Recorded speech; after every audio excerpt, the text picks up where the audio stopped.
Akurikiyeho nimero 15 nimushime izina ry'Uwiteka Rurema. Dore mi re mi fa fa so mi do mi re. Dore mi re mi fa fa mi fa so la so fa mi re do mi fa so la so do si la sol mi fa so la so do si la so re mi re mi fa fa so mi do mi re. Dore mi re mi fa fa mi fa so la so fa mi re do. Nimushime izina ryiza ry'Uwiteka Rurema, n'icyubahiro cye cyinshi nimucyamamaze hose. Nimuvuge urukundo rwe bose barwumve, abo ku mpera y'isi bamenye kwakiza.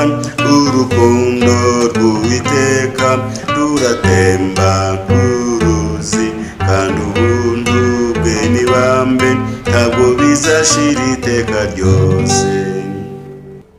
Nimushime Umwami Yesu, niwe mwana w'intama wapfiriye abanyabyaha, hanyuma agahambwa mu gituro, maze kuwa gatatu yanesheje urupfu, arazuka arazamuka yima mw'ijuru.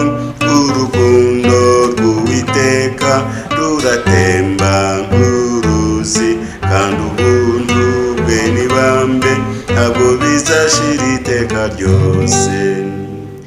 Kandi umunsi azaza vuba, Yesu agaruke mw'isi, kuko inyuma ye n'ubwami mu cyubahiro n'ubwiza bwinshi.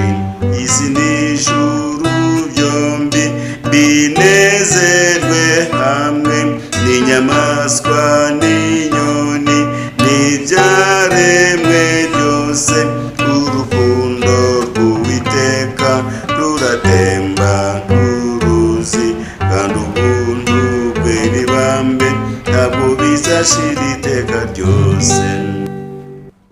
Icyo gihe cy'ibirori tuzarimba twishimye, twiteguye umugeni uko arimba yitegura umukwe, kuko umwami azamanuka ngo azadusange, tubimbata zezera zinezerwa iteka.